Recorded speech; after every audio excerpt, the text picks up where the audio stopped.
اعوذ باللہ من الشیطان الرجیم بسم اللہ الرحمن الرحیم۔ جہاں تک سورہ محمد صلی اللہ علیہ وسلم کا تعلق ہے، یہ بھی قرآن کی ان صورتوں میں سے ہے کہ جس کے دو نام ہے۔ اس کا نام سورہ قتال بھی ہے۔ زمانہ نزول جو ہے یہ غزوہ بدر سے متصلاً قبل نازل ہوئی ہے، یعنی سورہ بقرہ ہی کا ضمیمہ اس کو سمجھنا چاہیے۔ سورہ بقرہ ہے، اکثر وہ آیات جو نازل ہوئی ہیں ہجرت کے بعد سے لے کر اور غزوہ بدر تک، ایک تو ان کا بڑا مجموعہ ہے جو 40 رکوعوں پر مشتمل ہے، وہ تو سورہ بقرہ ہے، لیکن اس کو علیحدہ رکھا گیا ہے، اگرچہ ہے اسی سلسلے کے اندر، اور اس کے علیحدہ رکھنے کا میں بیان کروں گا کہ سبب کیا ہے۔ تو گویا کہ اس کو ایک طرح سے سمجھیے کہ زمانہ نزول کے اعتبار سے یہ سورہ بقرہ کا ضمیمہ ہے، غزوہ بدر سے قبل نازل ہوئی۔ اور اس کا پس منظر کیا ہے کہ جب یہ حضور نے صلی اللہ علیہ وسلم اپنا اقدام کا عمل شروع کیا ہے، یعنی ایک تو 12 برس تک مکے میں تو حکم یہ تھا کہ ہاتھ بندھے رکھو، ہاتھ رکے رکھو، نو ریٹیلیشن، ریونج کا کیا سوال، انتقام تو بہت دور کی بات ہے، no raising of hands even in self defence, اپنے بچانے کے لیے بھی ہاتھ نہیں اٹھانے۔ اگر خباب بن الارت سے کہا گیا کہ اتارے کپڑوں اتار دو، لیٹ جاؤ انگاروں کے اوپر لیٹ جاؤ۔ حضرت یاسر کو اور حضرت سمیہ کو اور حضرت عمار کو جو کچھ بھی ایذائیں دے رہا تھا ابو جہل، کسی مسلمان کو اجازت نہیں تھی کہ جا کر اس کا ہاتھ پکڑے، نہیں۔ یہ مرحلہ تھا پیسو ریزسٹنس کا۔ اب اقتتال کا دور شروع ہو گیا، لیکن یہ کہ جو منافقین تھے یا جن کے دلوں میں روگ تھا، جو اب اس جان جوکھوں میں ڈالنے کے لیے تیار نہیں تھے، وہ کچھ کہہ رہے تھے کہ آخر لڑائی بھڑائی کا کیا فائدہ ہے، یہ تو کوئی صلح سے کام کرنا چاہیے۔ یا کوئی یہ بھی کہتا ہوگا کہ گڑ دے کر مارا جا سکتا ہو تو زہر کائے کو دینا ہے، ہم اپنی دعوت و تبلیغ کے کام کو بس جاری رکھیں۔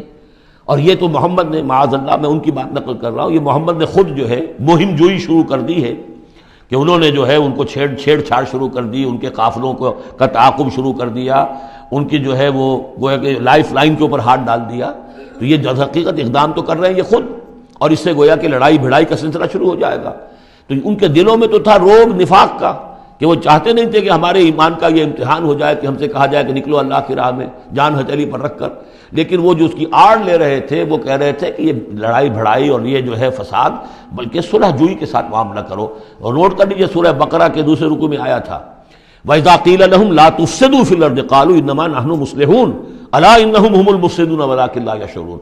تو گویا کہ اس جو بھی ہو رہی تھی اس وقت، ان کی جو ذہن کی کیفیت تھی، اس میں اللہ تعالیٰ کی طرف سے یہ سورہ مبارکہ نازل ہوئی ہے، اور یہ اسلوب کے اعتبار سے پورے قرآن میں منفرد ہے۔ بالکل ابرپٹلی شروع ہو رہی ہے، کوئی تمہید نہیں، کوئی حروف مقطعات نہیں، کوئی اللہ کی حمد، کوئی اور شے، کچھ نہیں۔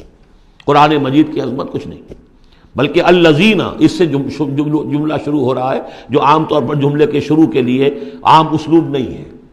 پھر یہ کہ وہ جو اسلوب ہوتا ہے آیات کے آخر میں اللہ تعالیٰ کے اسماء اور اللہ کی صفات کا، انہ عزیز الحکیم، وہ تو بڑا غفور ہے، رحیم ہے، اس طرح کی کوئی شے آپ کو یہاں نہیں ملے گی۔ اسلوب بالکل مختلف ہے۔ ہر آیت ابرپٹ شروع ہو رہی ہے، سورت بھی ابرپٹلی شروع ہوئی ہے اور ابرپٹلی ختم ہو جائے گی۔ اسی طریقے سے ہر آیت جو ہے شروع ہوتی ہے اور ابرپٹلی ختم ہو جاتی ہے، بغیر کسی اختتامی اللہ کے اسماء اور صفات کے حوالے کے۔ باقی اس میں اور سورہ جو اگلی سورت ہے سورہ فتح، اس میں کیا ترتیب ہے وہ یہ ہے کہ حضور کی انقلابی جد و جہد کا جو آخری مرحلہ تھا، یعنی قتال، آرم کانفلکٹ، اس سے متصلاً قبل یہ سورہ محمد نازل ہو رہی ہے، اور اس کا جو اختتام ہو رہا تھا اور اللہ تعالیٰ کی طرف سے جو فتح آئی ہے اس کی تمہید ہے سورہ حدیبیہ، انا فتحنا لک فتحا مبینا۔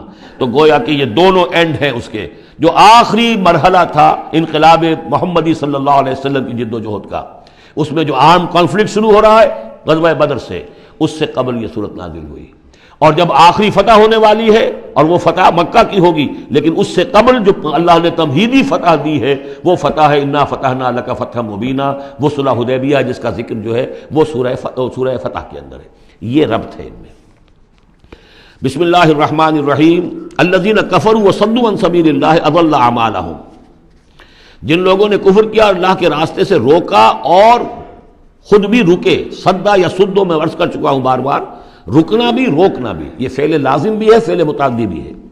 جنہوں نے کفر کیا خود بھی رکے اور دوسروں کو بھی روکا اللہ کے راستے سے، اللہ نے ان کی ساری جد و جہد کو ضائع کر دیا۔ اضل اعمالہم، ان کی ساری کوشش جو تھی اللہ کے دین کے راستے کو روکنے کی، حضور کی دعوت کو کے راستے کو روکنے کی، سب جا چکی، ضائع ہو چکی، اکارت ہو چکی. اور اب یہ قافلہ جو ہے دعوت محمدی کا صلی اللہ علیہ وسلم اور انقلاب نبوی کا، یہ اپنے منزل کی طرف بڑھے گا، وہ آخری درجے میں اب شامل ہونے والا ہے. والذین آمنوا وعملوا الصالحات وآمنوا بما نزل علی محمد وهو الحق من ربهم کفر عنہم سیئاتہم واصلح بالہم. اور اس کے برعکس جو لوگ ایمان لائے، جنہوں نے نیک عمل کیے، اور جو ایمان لائے اس شے پر جو نازل کی گئی ہے محمد پر صلی اللہ علیہ وسلم، وهو الحق، اور وہ حق ہے، من ربهم، ان کے رب کی طرف سے، کفر عنہم سیئاتہم، اللہ نے دور کر دیے، معاف کر دیے ان سے ان کی خطائیں، ان کی غلطیاں، واصلح بالہم، اور ان کے حال کو، ان کی کیفیت کو سنوار دیا، بنا دیا، ان کی سیرتیں، ان کے کردار. اب دیکھ لو یہ جو صحابہ کی جماعت جو ہے، ان کی سیرتیں دیکھو، ان کی شخصیتیں دیکھو. اللہ تعالیٰ نے ان کو نکھار کر ان بھٹیوں میں سے گزار کر کے جو مکے میں تھیں، جن میں سے کہ آزمائشوں کی بھٹیوں میں سے نکل کر آئے ہیں، تو کندن ہو چکے ہیں، خالص زر خالص. ذالک بان الذین کفروا اتبعوا الباطل، یہ اس لیے کہ جن لوگوں نے کفر کیا انہوں نے باطل کی پیروی کی، لہذا وہ تو نتیجہ اس کا وہی نکلنا تھا کچھ نکل رہا ہے. وان الذین آمنوا اتبعوا الحق من ربهم، اور جو لوگ ایمان لائے انہوں نے پیروی کی حق کی جو ان کے رب کی طرف سے آیا ہے. کذالک یضرب اللہ للناس امثالهم، اسی طرح اللہ تعالیٰ لوگوں کے لیے ان کی مثالیں بیان کرتا ہے. صدق اللہ العظیم.